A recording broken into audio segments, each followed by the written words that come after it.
So hindi lahat ng dahilan kung bakit ka nakulong is masamang tao ka na. Tama. Hindi. Kaya yun ang gusto kong ipananaw sa mga tao na nakakakilala sa porket nanggaling ng kulungan, ganito na siya kasama, ganun hindi. It's a way for that person to be a better person. Kung good na siya nung bago siya pumasok, she is now much more better person. Katulad mo, you are now a security guard, no? Yes. Sige. Mag-iisip ngayon yung mga viewers natin, paano nangyari yun na dating artista, biglang naging security guard? Paano nga ba? Bakit ka naging security guard? Sabi daw kasi nila pagka dating artista ka, madalas naliligaw ka na ng landas, di ba? Na pupunta ka sa mga mabababang lipad, ganyan. So, yung pananaw ko po kasi, yung mga napag-aralan ko sa loob, yun, hindi dahilan yan para maging struggle mo sa life. Mas maganda yung gumawa ka ng paraan mo na sa magandang paraan, kahit pa paano kumikita ka na maayos. Gusto mo magkaroon ng sariling service? Yes, Motorsiklo ba gusto mo? Opo, kasi pagka, pwede na pong lagyan ng sidecar yun pagka wala na po ako sa, Yan sa likod. Ganyan ba gusto mo? Kahit ano po, basta may service lang po. Talaga? Opo. Ayan, sa'yo na yan. Ay! Congrats! Regalo ko sa'yo. Ay! Thank you mo yan! Oh my God! Brand new na motorsiklo. Para sa'yo. Sa akin talaga to. Ayan. Kaya magagamit mo na yan. Oh my God! Ito naman ang dream nyo, di ba? Magkaroon kayo ng service. Ayan, may free na helmet, may free registration na, wala ka nang iintindihin. May lisensya ka naman siguro. Asawa ko po Kasi meron. yung husband mo may Oh my God! Thank you po. Thank you so much. Tutuba ako. Ano to, simula ito ng journey ni Bridget para sa isang panibagong buhay, pagharap sa hamon ng buhay. Kasama mo kami ron. Thank you po. Thank you.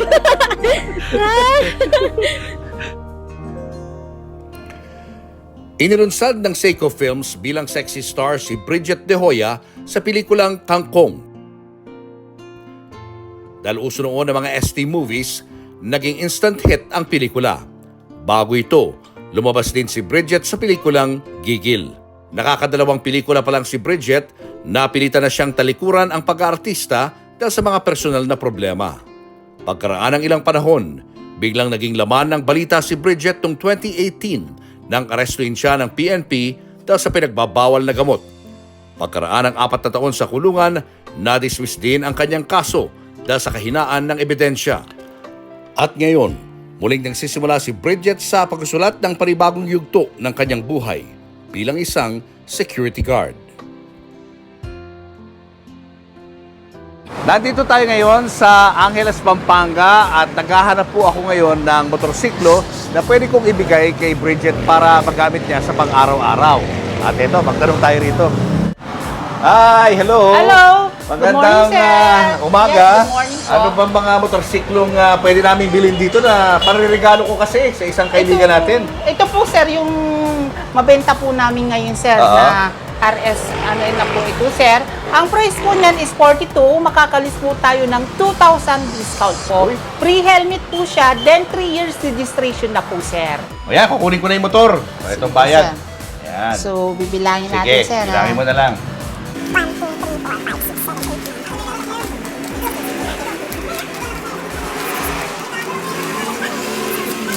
I received 40,000, sir. Okay. Sige. So, ang gagawin natin, hihinala ko ng resibo na Yes, na-receive sir. nyo, tapos pa-deliver ko na lang yung motorsiklo mamaya. Yes, sir. Para surprise sa kanya. Okay po. Hi, Bridget. Hello po, Kuya. Hi, Julius. hello. Hello. po. Kamusta How ka are na? you? Okay naman po. Papunta ka na ng work. Yes po, pasok po tayo, Hey, thank sir. you, thank you. Ito na yung pinaka-area na po sa lahat-lahat na po. Nandiyan na po yung kama, nandiyan na po yung dressing room, Dito na lahat. all-in-one, banyo, and kusina po kung saan po kami nagluluto. Oo. Yan na po. So, it's a simple life. Gano'ng katagal na kayo rito? Medyo mga, yun po, 5 months mostly or 6 mga 5 ganun. months na. Opo. At ito yung uniform mo. Yes po. Dahil security guard na po siya ngayon. Papunta ka lang ng work, no? Yes, sir. O Papunta sige, na po samahan ako. ka namin. Sige po, sir. Ha?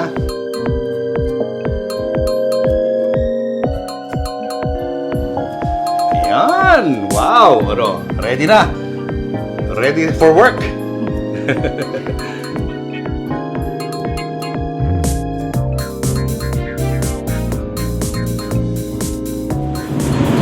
Guys, kasama na natin ang dating sexy star na si Bridget De Hoya. Bridget, kumusta ka na? Ito, sir. Okay lang naman po. Oo. At ngayon nga, kitang-kita naman natin, guys, no, na siya ay isang security guard. Pero si Bridget ay dating sexy star, no? Yes, sir. Lumabas ka sa mga pelikula ng Seiko. Mga ilang pelikula ba nagawa mo? Mga dalawa po, sir. Dalawa lang. Tapos huli kitang napanood doon sa interview ni Corina kung saan nasa loob ka ng kulungan. Yes, sir. Gano'ng katagal ka nakulong? 4 years po yun, sir. 4 years. Yes, sir. At anong kaso mo nun? 11-12 po. No bail. No bail. Yes, sir. Pero nakalabas ka ngayon. Yes, sir. Bali, yung kaso po kasi na yun, dinaban ko po. Ang gusto po kasi ng mga pulis, kung gusto ko daw lumabas na mas maaga, 1 year, umamin daw po ako sa kaso. Eh, sabi ko naman po, bakit ako aamin sa kasalanan di ko naman nagawa? So, pinaglaban ko po yung karapatan ko para makalabas po ako malinis. Ang kasong yan ay may kinalaman sa illegal drugs. Yes, sir. Siguro bago muna natin pag-usapan yung tungkol dun sa paglabas mo sa kulungan, ano ba yung nangyari? Bakit ka inaresto? Paano ka nahuli ng mga pulis? Yung storya po kasi doon, sir, may kinukuha po sila sa may Block 2. Eh, yung area ko po is Block 4. Tapos yung isang pulis po doon, kilala po ako sa Kapitolyo po siya nakadistino. Eh, yung time na may mga problema nga po ako sa mga bata, eh, nandun po ako nakilala. Kaya kinakilala po ako ng isang pulis, ang sabi nga po niya, yan si Bridget, mapagkakakitaan natin yan, sabi gano'n. So, akala po nila may makukuha po sila sa akin. Kaya yung nangyari, tinaniman po nila ako. Ano ka tinaniman? Nung katatapos ko lang po kasi magtanghalian nun, so malinis na malinis po yung lamesa sa may kwarto po. Tapos nung dumating na po yung mga pulis na yan, pinalabas po kami ng kwarto. Paglabas po namin, yun na nga po, sila na po yung pumasok din sa loob ng kwarto na yun. Tapos bigla po kami pinapasok din ulit sa kwarto. Tapos sinabi nga po nila na sa amin daw po. Tapos doon na po nagkaroon ng mga video-video. Ano mga nakita mong drugs na nakalatag doon sa labesa? Hindi ko na po hindi ko na po masyado matandaan kasi ang dami po talaga nakalagay sa lamesa eh. Talagang puno yung lamesa ko. Tapos punong-puno na ng pulis yung Opo. bahay mo. Yes po. May mga media na rin. Nakasama. Bali, hindi siya totally media, sir. Parang sila-sila lang din po. Sila lang. Pero gumagamit ka nun? ng Ay, drugs? hindi po, sir. Kasi Bakit na-associate sa'yo yun? Eh, hindi ko lang po alam kasi yung lang po siguro yung kwento po sa akin ng mga ibang kasama ko sa loob ng kulungan is nakakota po dapat sila ng huhulihin. Pag hindi po nila nahuli, kailangan makagawa sila ng paraan para yung ibibigay po nila sa boss nila maging maging parang sa kanila yun, favorable. Parang gano'n. Pero bakit ikaw? Of all? Ba't ikaw ang tinarget? Gawa na nakilala po kasi ako na dati nga pong artista. Akala nila may pera pa ako, mapagkakitaan, may matutubos sila, gano'n. Parang ransom ka. Parang gano'n. May boyfriend ka ba nung time na yan? Parang gano'n na rin po. Sino yung boyfriend mo nun? Hindi naman po siya totaling boyfriend. Parang nakasama lang po sa area na yun, na naghahanap po ng bahay na mauupahan. Magkasama kayo sa isang bahay. Hindi po, nagpasama lang po ako sa kanya nun. Siya ba hindi ko magamit ng drugs? Hindi ko lang po alam. Hindi mo alam. So, gaano katagal kang nakulong? 4 years po. 4 years. May biro-biro yun ha. Matagal din yun. Kamusta yung naging buhay mo sa loob ng kulungan? Ang dami kong nalaman, nakilala, tsaka natutunan. Unang-una sa lahat yung natutunan. Oo. Tapos naging lalong malapit sa Lord, kay God. Tapos yun, naging mas madiskarte sa loob kasi yung pag nasa loob ka, hindi ka pwedeng lumabas, hindi ka pwedeng gumawa ng paraan para kumain sa isang araw. So doon ko natutunan yun. Gano'ng kahirap sa loob? Sobra. Ano mga hindi mo makalimutan na mga Sa loob experience ng mo sa loob isang ng kulungan? araw po kasi isang beses lang po kayo bibigyan ng pagkain. So kayo na pong balang gagawa ng paraan para makakain kayo ng 3 beses sa isang araw. Pero yun nga po, dahil mabait nga po yung mga kasama namin na jail guards, which is nagpapasalamat nga po ako sa kanila. Dahil kahit pa paano, minsan nandun na po yung binibigyan po kami ng extra ng pagkain, na kahit pa paano. Tapos kung may mga dalaw, ganyan po. Oo. Tapos nakikilala ka rin ng ibang mga kasamahan mo. Kilala po ako dun sa area na Alam yun. nila artista ka? Opo. So anong ginagawa mo pag nandun ka sa loob? Nagpe-perform ka rin ba para sa kanila? Nagagamit ka rin ba ng mga jail officers para... Hindi ano? naman po. Normal life pa rin po. Normal person pa rin po sa loob. Kung ano yung trato nila sa akin, parang normal lang din po. Makipag-usap, ganyan. Pero performing, wala naman po. Pero pagka may mga occasions na, halimbawa, yung mga Christmas party, ganyan, puros mga halos lahat po kasi. Lahat po kayo dapat. Bawal po kasi yung isang tao lang pupunta, ganyan. Lahat talaga. Sinubukan ka bang hingan ng pera ng mga pulis na nang huli sa'yo noon? Yes po. Anong hinihingi nila sa'yo? Para daw, sa bill daw po yun eh. Tapos nung nakita ko nga yung papel ko, na binigay po sa akin ng mama ko, no bill po yung nakalagay. So sabi ko, bakit niyo sasabihin sa akin na ako magbibigay ng pera sa inyo? 63,000 yung hinihingi sa akin para makalabas lang ako. Nakalagay dito sa papel ko. Pinakita ko sa kanila na mismo nakalagay is no bail. Ako gusto ko lang liwanagin para na rin sa kapakanan ng mga viewers natin kasi baka nagdududa sila, iniisip nila, bakit naman siya yung tatargetin ng mga pulis kung wala siyang bahid ng paggamit ng pinagbabawal na gamot. So categorically, ano ba talaga ang totoo?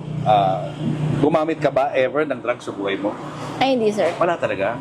Hindi ka ba din-drug test noon? Siyempre, para malaman kung Nag-drug test po ako tapos lumabas po negative. negative. Kaya lalo po lumakas yung loob ko na Oo. ipaglaban yung kaso ko. Lumabas po akong acquitted at saka dismissed case. Dismiss. Set up pa nangyari. Yes po. Hindi ka na nag-file ng case doon sa mga humuli sa'yo? Hindi na po, sir. Hindi na? Pero nung bago-bago pa lang po ako na nasa loob, sobrang laki ng galit ko. Bakit?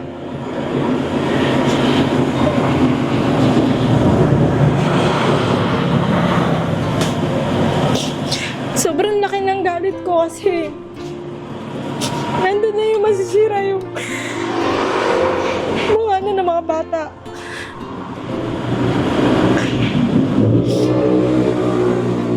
Tapos, sabi ko sa sarili ko, pag nalaban ko to, magka-counter affidavit ako. Pero nung habang tumatagal ako sa loob, na-realize ko na hindi tama na gumanti ka sa kapwa. Hayaan mo si Lord nang gagawa nun. Kumapit ka sa Panginoon yung mga panahon. Yes, sir. Kaya nung mga how many years na po ako, siguro mga 2 years and a half, doon na po makikita niyo naman po sa record ng mga Pampanga Provincial Jail. May mga nakulong na po na mga polis doon. Kumbaga, yung tinawag po nila ng mga ninja cops. Sila po yung isa sa mga kasama din po sa mga pinaggagawa po nila sa mga tao na sineset up po nila. Kahit alam naman nila na wala namang kasalanan, hinuhuli nila. Nakulong yung mga yon. Yes, sir. Nasa 174 na po sila. Anong naramdaman mo nung time na nahuli ka kapag iniisip mo yung mga anak mo? Ano naglalaro sa isip mo? Noong mga time na yun, sir, syempre nandun na yung naglaro sa isip nila, ba't nagawa ni mama ganito? Ba't nagawa ni mama ganyan? Sa tagal nga naman po na hindi kami nagsama-sama. Tapos, hindi ko naman po sila masisisi kung meron man po nakasira or meron naman pong naging masamang ano sa kanila. Pero nung time na nagkita-kita na po kami, naliwanagan naman po sila. Pero habang nasa kulungan ka, nagkaroon ba ng chance na makita mo yung mga anak mo? Dumalaw ba sila? Ay, hindi po. Pinakiusap ko po kay Ma'am Corina na sana wag dito. Please lang wag dito. Huwag dumalaw yung mga bata ron. Kasi unang pagkikita po namin, nasa likod po ako ng rehas. Ang pangit naman po. Ayaw mo talaga.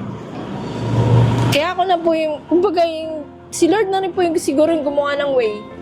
Gawa ng, nagkausap-usap kami paglabas ko through Facebook, video call. Buhay pa yung tatay nila nun. Tapos nagkausap-usap kami na sabi ko pa nga is, within this year is pupuntahan ko sana sila. Which is ano yun, 2022. Sa kasamang palad nga po is na wala na po yung tatay nila. October 16, 11 pala. October 11 ang pinuntahan ko po sila. Yung tatay nila is dati ring aktor, di ba? Yes po. Nakasama mo sa pelikula. Yes po. Habang nasa loob ka ng kulungan, pag naiisip mo yung mga anak mo, paano mo pinoproseso yun sa isip mo na hindi mo nakikita yung mga anak mo? Hanggat maaari, sir, linalakasan ko lang po yung loob ko eh. Pero hindi mo pa rin po maiwasa kasi pagka oras na ng gabi, tulog na ang lahat, darating po yung oras na iiyak at iiyak ka. Dahil, ano mga naiisip mo na? Sana okay lang po sila. Sana mapatawad nila ako dahil sa pang-iiwan ko sa kanila. Sana, daming sana. Pero lahat naman po yun nasagot. Nung nagkita na po kami. Nawala lahat yun. Ilang taon sila nung nagkahiwalay kayo? Panganay ko po si Miguel, 10 years old po. May isip na rin, no? Eh ngayon po nasa 22 years old na po siya. 10 years old si Miguel, si Jason was 9, and then Michelle was 8. And then yung bunso ko po is 2 years old po lang. So nakalabas ka after 4 years, kamusta yung una yung pag-uusap ng iyong mga anak? Paano mo i-describe yun? Wala pong sumbatan na nangyari.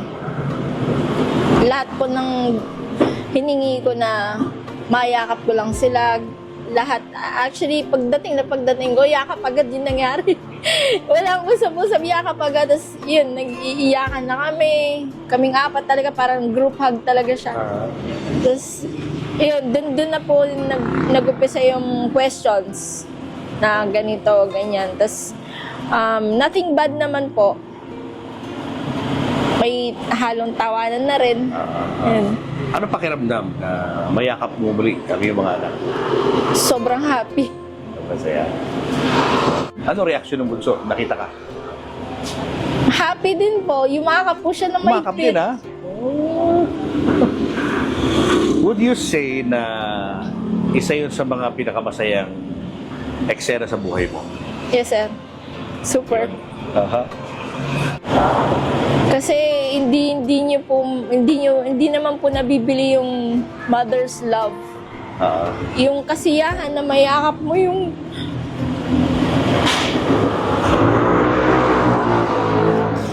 mayakap mo yung mga anak mo sa tagal-tagal.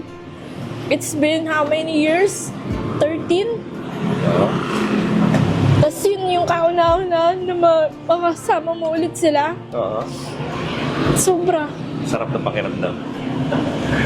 Balikan lang natin ang konti nakaraan mo, no? Para sa mas masaya-saya naman ang mga kwento ng buhay. Ikaw pa American citizen ka daw? Yes, sir. Paano ka naging American citizen? I was adopted by my grandmother who lives in Washington State, not DC, State. Okay, Washington State, yeah. Yeah. And you were how old nung in-adopt ka niya?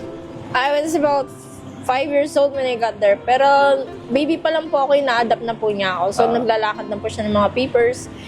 And then 5 years old, I got to America. And I stayed with her and studied in elementary school there. And then what happened? And then my mom got lung cancer, stage 4. So, nobody was... When you say mom, that's your lola. Yes po. Okay. Because I was adopted by her and I had a birth certificate as a US citizen named by her. So, yun nga po, parang naging biological anak niya na po ako. Kaya tinawag ko na po siyang mom. Okay. Tapos I stayed there for about 8 years and 13 years old I came back. Bakit ka babalik? Kasi po wala na pong mag-aalaga sa akin doon. Kasi may sakit nga si... Opo, may sakit na po si mama ko doon. Yung mom ko. Oo. Paano siya nagpaalam sa'yo? She said that I had to stay here in the Philippines and she couldn't take care of me anymore because it's been like months before I went back to the Philippines. She was staying in the hospital most of the time. So, di kami totally nagkakasama-sama sa bahay. Tapos yung kumare lang po yung nagbabantay sa akin. Kaya sabi nga po niya is, you have to go back to the Philippines. You need to stay with your real mom and your grandma. They will take care of you. As for me, I can't take care of you anymore. And I have to go back to the States. Basta alagaan mo yung sarili mo. Yun yung pong huling sinabi niya sa akin na hindi ko makakalimutan. Anong pakiramdam mo dun? Siya yung nanay mo, di ba? Na tinuturing. Yung time po kasi na yun, parang, kasi hindi pa shocking eh. So parang okay pa, akala ko magpapaalam lang siya, tapos babalik din po siya, magpapagamot lang, ganyan. Tapos kukunin din niya po ako ulit, ganon. And then, recently around 2010, nung nalaman ko na she was gone. Paano mo tinanggap yun? Sakit, super. Kamusta naging buhay mo sa nanay mo? Yung totoong nanay mo? It's a big trial. Because? Because I never grew up with her and hindi ko totaling kilala yung ugali ni mama. Sinasaktan ka ba niya? As a child being minsan matigas ang ulo, ganyan. Opo, nandun na po yun sa baga mother's discipline naman po. Ganun lang, normal. Wala namang parang naabuso ka o ano, walang gano'n? O meron din? Wala naman po mga ganun. Was it a happy, adolescent life with your mother? Or I wouldn't say it was happy. I would say it was in between. in between lang? Yes. But you are happier in the US, I'm sure. I was really happy in the US because I was with my mom and I had friends there and nandun na yung naramdaman ko talaga yung love as a mother. Naramdaman ko talaga siya. Kasi sa totoong mom ko kasi let's just say it's 50-50. 50-50 chance of love. Buhay pa ba siya? Yes. Magkikita pa kayo? Apo. Okay naman kayo? Okay naman po kami. Recently, nag-uusap-usap but hindi totaling like mother and child conversation. Paano ka napunta sa showbiz? Ilang taong ka nung na-discover ka? I was only 14 back then. So, like I said, it was a big trial for having a mother like her. Hindi nakayanan ng stepfather ko buhayin yung mga kapatid ko. So, I had to quit school. So, I'm a second year dropout. And then, nakapag-work ako. Si mom ko mismo yung nagpasok sa akin sa pagsasayaw sa bar. So, yun. At 14, ha? So, na-discover ako sa Mystic, Quezon Ave. So, yung isang, dresser doon, siya po yung, may kapitbahay na cameraman. Tapos, yung cameraman po na yun na nagpasok sa akin kay Sir Robbie. Robbie Tan. Yes po. Ano mga sinabi niya sa'yo? Gagawin kitang baby Osang. Because ka po nga makawig mo no? Yes Si po. Osang. Yun po yung first 10 na talagang nasabi niya sa akin, gagawin kitang baby Osang. Sabi niya. Tapos, yun na po, nandun na yung mga dyaryo, tapos mga magazines, doon na nag-umpisa po lahat yun, pictorials. Tapos, parang naging favoritism yata. Ganon. Naging favorite ka ni Robbie? Opo. Sino ba kasabayan mo? si Lini Jacinto, pero nauna po ako ng mga 1 month kay Diana Subriri. Sa ka-movie ka agad? Yes po, introducing po ako sa Gigil, and then naging bida po ako sa Kangkong. Sa loob po ng 1 year lang po ng kontrata ko sa Seiko, naging 2 movies po. Sa Kangkong, anong role mo doon? Okay, sa title, Kangkong. Yung storya po kasi Wala na- ako, nagbebenta ka ng Kangkong. Hindi po. Ay, hindi. Ano? Ano po siya, real, true story po ng life ko na linagyan po ng konting twist. So, naging comedy po siya. Okay. Real life story ko na from the US, came back to the Philippines, and then had an crash on a tricycle driver, which is a pari pala. Okay. And then, yun nga po na parang pinipilit ko yung pare na mahalin ako, ganyan. Habang nandun kami sa may kangkungan, ganyan. Okay. So, doon kayo sa Kangkungan. Yes, sir. Naglalabing-labing ni Father. Ganun, no? Yes, sir. So, kasama ko po doon sila Ma'am Odette Can, Jericho Rosales. So, first movie is Gigil, Kangkong, tapos wala nang sumunod. Kailan na po? Bakit? Ayun nga po, like I said, hindi po naging maganda yung ng mama ko sa akin. Kaya, mas maganda po yung huminto na lang po ako ng time na yun. Pero nakikilala ka na nun, di ba? Nung inintroduce ka sa Kangkong. Yes po. So supposedly, dapat yun yung pinaka-unang-unang mong movie from a series of mga sexy movies. Yes po. Bakit? Ganun ba kabigat yun, yung problema para tumigil ka? Yes, sir. Medyo private and personal na pong problema po kasi. Money ba to? Something about money? It's about money din na rin po. Ang may problema po is family. Paano mo sinabi kay Robbie yun, na ayaw mo na? Ay, alam po nila, sir. Alam po nila kasi on the set, mismong director ko na mismo yung nagsabi rin sa akin na mas maganda nga talagang huminto na lang ako. Ganun kabigat yung problema? Yes po. Alam po ni Sir Robbie yun kasi may mga kasama po akong mga lightman na nakakuha po ng mga pictures ng mga ginagawa sa akin. Kaya pumayag na rin po si Sir Robbie. Medyo vague, hindi ko masyadong maintindihan. Parang na-abuse ka ba ng ano? Parang ganun po. And you would rather not talk about it, Yes, no? po. So I respect that, no? Anong ginawa mo after nun? Paano ka naging busy? Bali, nakilala ko nga po yun doon si Miguel Moreno po. Tapos, Hindi yun na po. sa Kangkong mo siya nakilala? O hindi, after na? After na po Okay. yun. Artista rin to, di ba? Si Miguel? Yes, po. Tapos, Tapos yun po nagpakasal na- ba kayo? Ay, hindi po. Hindi. Nagsama kayo? Nagsama lang po. Tapos nagtayo po ng maliit na business which is buy and sell. Buy and sell ng mga kotse. Ngayon, buy and sell na ng mga motor. Kumusta naman ang buhay? Ma-controversial pa rin po. Dahil, ano nangyari? Ayun nga po, yung mga bata, dinayo sa akin. Tapos, a lot of things. But, ngayon, na-realize ko naman po na tama lang po siguro na talagang inalis sa akin. Bakit? Ano bang kasalanan mo? Hindi naman po ako yung may kasalanan. Tama lang po na sa kanya na lang po napunta yung mga bata kasi katulad po ngayon, nung huling nakita ko po sila is nagbabayan sila po sila ng mga motor which is okay na po sa akin na sila na yung nagmana. Sila na yung nakakuha ng mga pagbabayan sila nila, ganyan. Tsaka hindi ko rin po sila kaya talagang buhayin. From my side. Mas kaya silang buhayin ng side ng father nila. Pero bakit kinailangan nyo maghiwalay? Anong dahilan? Wala na po yung respect sa isa't isa. Nagkakasakitan na kayo? Yes, sir. At nakikita ng mga bata yun? Yes, sir. Paano mo ini-explain sa kanila yun? Pag nagtatanong sila, bakit gano'n?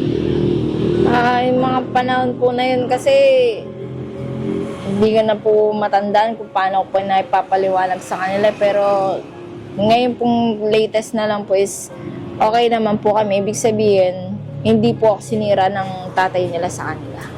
But you were lost nung time na yun. I was. But I still had my 2 own feet. I had to stand up. Anong nagiging outlet mo nung panahon na malungkot ka at problematic ka sa family life mo? Focus on work. I was a tourist guide before. Saan? Sa Angeles. And then Makati, city guide. Ah. So, yun. Dun ako na-discover sa mga pagtuturist ko. Doon ko rin nalaman yung naramdaman ko. Yung karamdaman ko. Kasi yung dalawang mag-asawang Arabo, sila po yung tumulong sa akin. Para Ano magamot itong ako. karamdaman na to? Yung nagkaroon po ako ng breast cancer, stage 2. How would you describe yung journey mo na yun? I was alone. And I was not with any family members. They did not know. I was undergoing chemotherapy and I was getting thin, really, really thin in just 1 year, from 40 waistline to 23 waistline. So, 1 year and a half akong nagpapakimo, which is sobrang laking pasalamat ko dun sa mag-asawa na yun dahil sila yung tumulong sa akin. Boss mo yung mga yan. Yes, sir. Gaano katagal ito? I just discovered it when I was around 2014. 2013, 2014, ganyan po. That was after you were arrested or before pa? Before po. Before pa. Ano That- ba naglaro sa isip mo nung sinabi sa iyo na meron kang breast cancer? Mga Stage kids ko 2. po. Kids ko po. Unang-unang pumasok sa isip ko yung mga bata. Paano na sila? Hindi ko pa sila nakikita. Please God, wag naman. Puros ganon. Tapos, yun. Lakasan mo yung loob mo. Yun lang lagi sinasabi sa akin nung kasama kong Arabong babae. Lakasan mo lang yung loob mo. Kakayanin mo yan. Sabi ganon. So, nung time na na-arresto naman po ako, andun na po ako sa stage of recovery. Kaya nung nandun po ako sa Corina Sanchez, is wala po akong buhok dito. Halos sa likod. Yes, yes. Yun po. Okay. Nagkikimo ka pa nun? Patapos na? Katatapos lang po. Ah. Tapos, yun yung inano nila na may mga wigs daw dun sa bahay, ganyan. Tapos napagkamalan pa nga daw po na asset, ganon. Sabi ko, no, hindi ako asset ka ako. May mga wig cancer ka. ako, kaya ako may wig ka kung ganon. Asset kasi nagbabago-bago ka ng anyo Yes dahil po. sa wig mo. Ay, sabi ko, hindi ko alam yung mga sinasabi yun. Sabi ko pa sa mga polis. Tapos, yun nga po. Hindi ka nag-try na, syempre, since nagkaroon ka ng health scare, hindi mo sinubukang kausapin yung mga anak mo? Nakausap ko sila 2016. After na, Natatandaan ko po yan, 2016, nakausap ko yung tatay nila, tapos pinakiusap ko na makausap ko lang sila. Through Facebook pa po yun na dumaan ako sa kanya. Tapos binigay niya yung number, nakausap ko sila, nakausap ko siya, yung mga bata, pa isa-isa. Tapos sabi ko, kilala niyo pa ba ako? Oo naman ma, ikaw naman ma, paano hindi ka namin makikilala? Eh, ikaw yung naglabas sa amin. 9 months mo kami dinala sa tiyan mo. Sarap sa pakiramdam. Nakakatawa na after how many long years, alam pa nila. Oo. In fairness din kay Miguel, diba? Hindi naman magiging gano'n ang pananaw ng mga anak mo kung hindi maganda yung mga sinasabi niya. Yes, sir. Kaya malaki rin naman yung naging pasalamat ko kahit na may mga ups and downs kami ng time na yon, hindi pa rin naman naging ano sa mga bata. Nakapag-asawa ba siya uli ng iba bago siya namatay? Yes po. Nakapag-usap pa kayo bago siya pumanaw?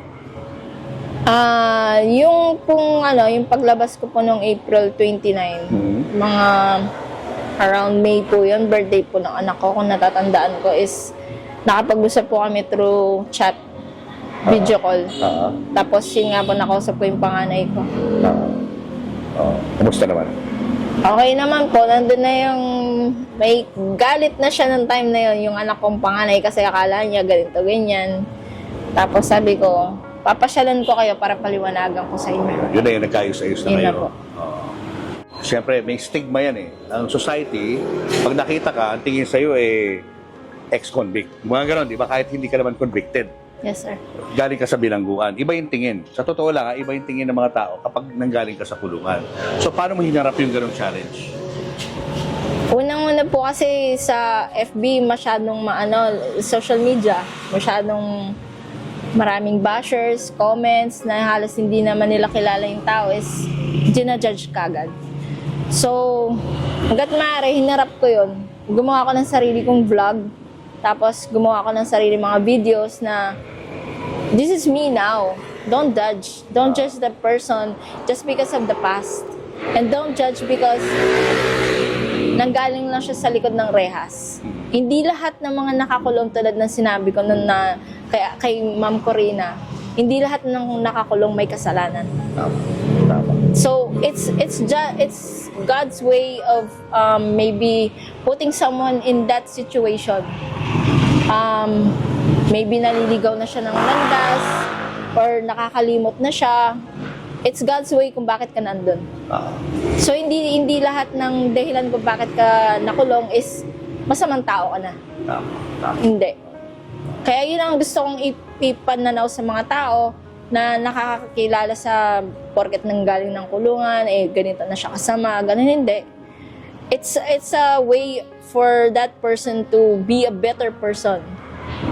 Kung good na siya nung bago siya pumasok, she is now much more better person. Katulad mo, you are now a security guard, no? Yes. Mag-iisip ngayon yung mga viewers natin, paano nangyari yun na dating artista, biglang naging security guard? Paano nga ba? Bakit ka naging security guard? Sabi daw kasi nila pagka dating artista ka, madalas naliligaw ka na ng landas, di ba? Na pupunta ka na sa mga mabababang lipad, ganyan. So, yung pananaw ko po kasi, yung mga napag-aralan ko sa loob, yun, hindi dahilan yun para maging struggle mo sa life. Mas maganda yung gumawa ka ng paraan mo na sa magandang paraan, kahit pa paano kumikita ka na maayos. Yung pagsisecurity na to na ko sa mama ko. Kasi security na siya ng una. Tapos sabi ko, pasok ako. Tapos yung kapatid ko ganun din. Supervisor na siya ngayon. So yun. Anong training ang pinagdaanan mo para maging gwardiya? ROTC. Oh my God. ROTC. Very unforgettable. Dahil? Hindi naman po ako nag-aaral ng criminology, but still yung pinagdaanan ko, parang mas malala pa po yung mga pinag-aralan ko kaysa sa yung nag-college ka ng criminology. Ano katagal yun, yung training? Mabat lang naman po ng mga ilan buwan. Ilang buwan 2 na? or 3 months po. Ano yung first duty mo as security guard? First duty, supermarket. Supermarket. Yes. And then, second duty would be whole compound of Infinity. They call it Infinity. Yun, dun po yung naging duty ko. Kung saan kumakain sila Wendell Ramos, si Sir Jimmy Santos. Sa area po na yan. Nakikita ka nila? Actually, hindi po kasi nasa admin office po ako. Office work. Opo, bali, security guard, aka receptionist. Yes, Okay. And right now, you're working here in the school, no? Yes po. Diba? Bantay ka sa school. Kailan ka pa rito? It's been how many months na rin po? Na-assign ka ba sa mga bangko, mga gano'n, o kaya mga delikadong trabaho? Ay, di po. Sa last na ginitihan ko po, yun, medyo nagkaroon po ng eksena. Ano? Ano nangyari? Yun nga po, hindi po yata nakayanan ng bata. From 5th floor is lumundag po siya. Lumundag? Yes po. Nasaan ka nun? Naka-assign po ako sa back gate. Tapos? Ay, side gate po. So, yun nangyari po yun is nasa front gate po yung mga tao sa kabilang building. Ano nangyari sa'yo? Po, lahat po na-shock. Tapos nataranta po yung mga estudyante, which is kami naman po bilang gwardiya is kailangan kalmado. So, we just assist the students calmly that the school day is gonna be canceled and they had to go home. So, medyo na-traumatize yung iba, ganun. So, you still have to assist them. Traumatized ka rin? Expected mo na po kasi yung ganun pag pumasok ka ng security. Expected mo na yung may mga incidents ka na mararanasan, actual na mangyayari. So, kalmado lang din po. Pero of course, kung ang wish mo syempre, na ligtas mo yung bata. Yes po. Diba? Bilang isang gwardiya. Yun lang ang pinaka masasabi nating medyo delikadong parang delikadong mangyayari sa buhay mo. Meron ka bang meron ka bang gustong hilingin sa iyong paglapit sa amin? Siguro yung ano nga po, makapag ano lang po ng motor para pagka na-duty po sa ibang area. Oo. Kasi kadalasan po kasi hindi lang po isa yung pinopostingan. So, ang gusto mo, magkaroon ka ng ano? Sarili pong service. Gusto mo magkaroon ng sariling service? Yes, Motorsiklo ba gusto mo? Opo, kasi pagka ano po, pwede na pong lagyan ng sidecar yun pagka wala na po ako sa ano eh. Yan sa likod. Ganyan ba gusto mo? Kahit ano po, basta may service lang po. Talaga? Opo. Ayan, sa'yo na yan. Ay! Congrats! Regalo ko sa'yo. Ay! Hindi niyo mo yan! Oh my God! Brand new. Brand new na motorsiklo. Para sa'yo. Sa akin talaga to. Ayan. Kaya magagamit mo na yan. My God! Ito naman ang dream nyo, di ba? Magkaroon kayo ng service. Ayan, may free na helmet, may free registration na, wala ka nang iintindihin. May lisensya ka naman siguro. Asawa ko po Kasi meron. yung husband mo, may ano. Oh my God! Thank you po. Thank you so much. Tutuba ako. Ano to, simula ito ng ano, ng journey ni Bridget para sa isang panibagong buhay, pagharap sa hamon ng buhay. Kasama mo kami ron. Thank you po. Thank you. Marunong ka ba magmotor? Dati po, kasi nagka-phobia. Pero yung asawa ko po yung magdadrive. Maraming salamat, sir. Yung surprise. Hindi ka akalain. Hindi ka bakit over, ha? Yes po. Salamat, sir. Dati po kasing magkakaibigan lang po kami. Tapos hanggang sa, yun nga po, nung paglabas ko po is, parang nakita ko po siya sa Facebook habang nag-scroll po. And then, nagulat na lang po ako, siya po yung nag-add sa akin. Tapos yun, nagka-get together again. And dun na po nag-umpisa yung story. Pero security guard din siya, ha? Yes po. Oo. Bali sa agency naman po ng kapatid ko, doon ko po siya pinasok. Ako po yung nagpasok sa kanya para magkaroon po siya ng ng experience of being a security guard. Kamusta naman siya bilang isang partner? Sobrang masasabi ko, nasa kanya na lahat in one package. Nandun na yung napaka-loving husband niya. Yung hindi ko na-experience sa first husband ko, excuse na lang sa kanya. Pero, as in, hindi siya ganon.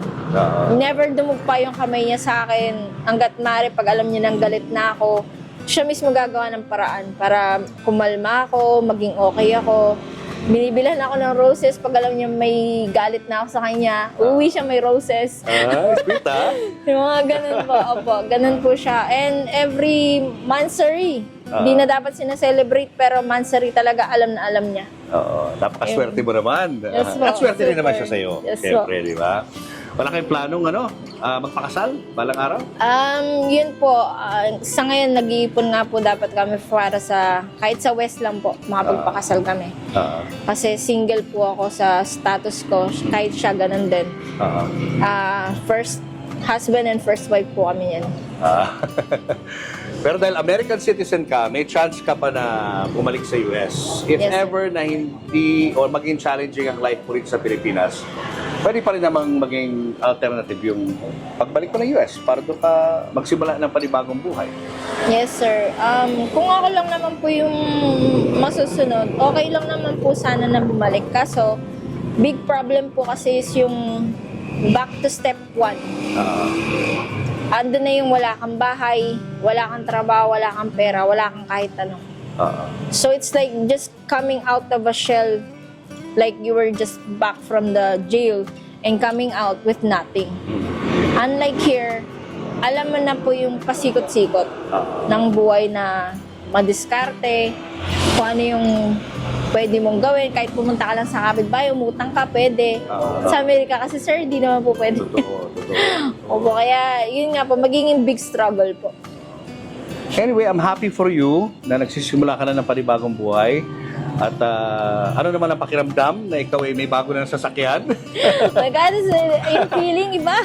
Nanginginig pa rin ako. Nanginginig pa rin ako. Thank you so much. Thank you po talaga. Malaking bagay na po sa amin na may service po kami kasi especially sa expenses. Everyday expenses is masyadong mahal po. Lalo na yung bigas, magkano na po sang panahon ngayon. Kaya wala po talaga natitira sa sahod namin. Dalawa na po kami nagtatrabaho, nagbabayad pa po ng bahay. So, malaking bagay po talaga. So natutuwa naman na kami, at least ay nakatulong kami sa iyong journey tungo sa pagbabago ng buhay, pagharap sa mga hamon ng buhay, and hopefully ay mas lalo pang maging maunlad ang buhay nyo sa mga darating na panahon. Yes po, thank you po. Oo, congrats ha. Thank you so much, sir. Thank you. Thank you. Congrats. Pinagdadaanan, pero ilalaban para sa mga anak. Hindi sapat ang salitang sustento para sa anak. Kumpletong pamilya ang kailangan ng isang inosenteng bata. Pinagkaitan man ng buong pamilya ang walang kasalanan na bata, umasa kang magiging buo kami kahit wala ka. Hindi mo man pinanindigan, pero maninindigan para sa anak. Hindi mo man kami nailaban, pero panoorin mo ko kung paano ko ipapanalo ang laban na hindi mo kami sinamahan. Ano ba talaga yung real score? Kayo na ba ulit? Ayan. Or ano ba tong co-parenting na ito na pinasok nyo after? Anong nangyari? Ngayon na kasi kami ulit nakita ni Zara. So, nakita lang kami nung April mismo. And then, so parang syempre, big problem talaga yun. Nag-away talaga kami ni Zara. As in, nag-away talaga kami sa social media. Ganon. And parang ang gulo, binlang ako ni Zara sa lahat ng social media. So, wala akong way para makita yung anak ko. Sobrang sakit sa akin nun kasi sobrang love ko yung anak ko. And then nag-break kami for a reason. Julius and Tintin para sa pamilyang Pilipino would like to thank the following. Pure Gold. Sa Pure Gold, always panalo. David Salon. Whoever you are, whatever you do, David Salon brings out the best in you. Raja Travel Corporation. With you on your journey. Baby Co Wipes. Bida si baby sa alagang Baby Co Wipes. Cupid's Cologne Love Mist. To order, message tonybbabaw@gmail.com. Enagic from Japan. Kangen Water Machine. Goldmine Rice. From farm to market. Be a rice distributor to wholesalers, retailers, and consumers. Open for franchise.